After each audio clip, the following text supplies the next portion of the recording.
pane sava, il dolce tipico di Azzara, viene fatto con la farina e poi ci sono il lievito madre e anziché essere impastato con acqua si impasta con la saba, cioè col vino cotto. Si aggiunge poi la matafalua e la buccia d'arancio grattugiato tutto finemente. Si mette ancora una quantità notevole di frutta secca, cioè noci e noccioline nell'impasto e si lavora sino a renderlo, già detto, sino a renderlo omogeneo e ben lavorato. Dopodiché si fanno sti pallini.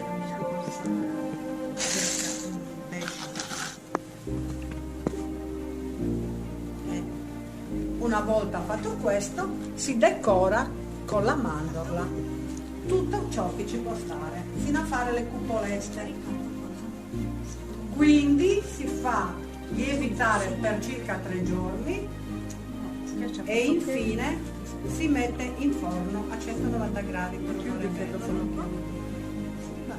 E poi? Tolte dal forno, possibilmente quando ancora calde, si rimergono nella saba e si mette sopra, quando è ancora umida, sadragia, cioè i diavoletti.